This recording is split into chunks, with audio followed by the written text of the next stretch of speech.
Hello viewer, তোমাদের একটি নতুন ইম্পর্টেন্ট ভিডিও নিয়ে এসেছি, খুবই হেল্পফুল ভিডিও।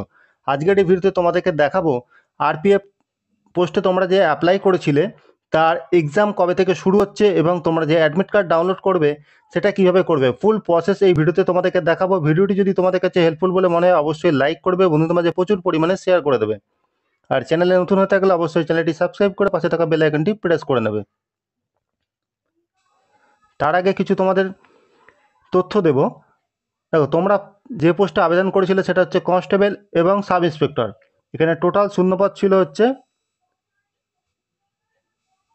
4,660টি। এই পোস্টে আবেদন করতে যে যোগ্যতা লাগছিল, যেখানে 18 থেকে 25 বছর বয়স, সরকারি নিয়ম অনুযায়ী সংরক্ষিত শ্রেণীর প্রার্থীদের বয়সের ছাড় ছিল, এবং তোমাদের যে বেতন রয়েছে এখানে হচ্ছে 21,700 থেকে 69,100 টাকা হচ্ছে তোমাদের বেতন। এবং নিয়োগ পদ্ধতি তোমাদের যেটা রয়েছে, তোমাদের 3টে স্টেপ রয়েছে। দেখো, সর্বপ্রথম হচ্ছে কম্পিউটার বেসড টেস্ট, অর্থাৎ সিবিটি তোমাদের হবে। তারপরে ফিজিক্যাল এফিসিয়েন্সি টেস্ট এবং ফিজিক্যাল মেজারমেন্ট টেস্ট, এই দুটো পার্ট একসাথে হবে। ফিজিক্যাল এফিসিয়েন্সি টেস্ট এবং ফিজিক্যাল মেজারমেন্ট টেস্ট, এরপরে রয়েছে ডকুমেন্ট ভেরিফিকেশন। দেখো, যে কম্পিউটার বেস এক্সাম হবে অর্থাৎ সিবিটি, বাংলায় পরীক্ষা হবে। এছাড়াও ইংরেজি, হিন্দি সহ মোট 15টি ভাষায় এক্সাম হবে। ঠিক আছে, আমরা বেঙ্গলের যে প্রার্থীকে আছো তোমরা ক্যান্ডিডেট, তোমরা বাংলা ভাষায় এক্সাম দিতে পারবে। দেখো, তোমরা যে অ্যাডমিট কার্ড ডাউনলোড করবে, সেই অ্যাডমিট কার্ড কীভাবে ডাউনলোড করবে? ডাউনলোড করতে গেলে তোমাদের কী করতে হবে? ইন্ডিয়ান রেলের যে গভর্নমেন্টের অফিসিয়াল ওয়েবসাইট আছে আরপিএফের, সেই ওয়েবসাইটে আসতে হবে। অফিসিয়াল ওয়েবসাইটে এসে তোমরা এখানে দেখতে পারবে যে রাইট সাইডে তোমাদের কল লেটার বলে একটি অপশান ট্যাব রয়েছে। তোমরা এই কল লেটার অপশানে ক্লিক করবে। আসার পর তোমরা যে গ্রুপে অ্যাপ্লাই করেছো, অর্থাৎ সেই গ্রুপটা তোমরা এখান থেকে চুজ করে নেবে। তোমরা কোন গ্রুপ এখান থেকে সেটা চুজ করে নেবে।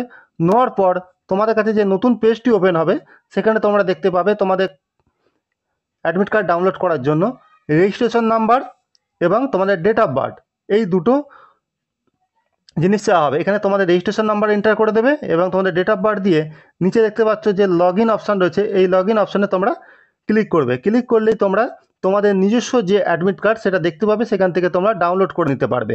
এরপরে হচ্ছে তোমাদের যে এক্সাম কবে থেকে শুরু হচ্ছে, তোমাদের এক্সাম ডেট খুব তাড়াতাড়ি রিলিজ হবে। সেটা সাধারণত তোমাদের অক্টোবরে, অর্থাৎ 2024-এর অক্টোবরে তোমাদের এক্সাম ডেট পাবলিশ হয়ে যাচ্ছে। অর্থাৎ তোমরা এখান থেকে প্রস্তুত নিতে থাকো, অক্টোবরেই তোমাদের এক্সাম হবে। এবং তোমরা যে অ্যাডমিট কার্ড ডাউনলোড করবে, যে প্রসেসটা দেখলে, সেটা তোমাদের যেদিন তোমাদের এক্সাম তার 10 দিন আগে তোমরা অ্যাডমিট কার্ড অফিসিয়াল ওয়েবসাইট থেকে ডাউনলোড করতে পারবে। অর্থাৎ তোমার যেদিন এক্সাম পড়েছে তার 10 দিন আগে তোমরা অ্যাডমিট কার্ড ডাউনলোড করতে পারবে। তার আগে তোমরা কিন্তু ডাউনলোড করতে পারবে না অ্যাডমিট কার্ড দেখতে পেলেও। এই হচ্ছে তোমাদের কাছে কিছু ইনফরমেশন। আশা করি তোমাদের ভিডিওটি হেল্পফুল হয়েছে। ভিডিওটি যদি তোমাদের কাছে হেল্পফুল বলে মনে হয় অবশ্যই লাইক করো, বন্ধুদের মাঝে শেয়ার করে দাও।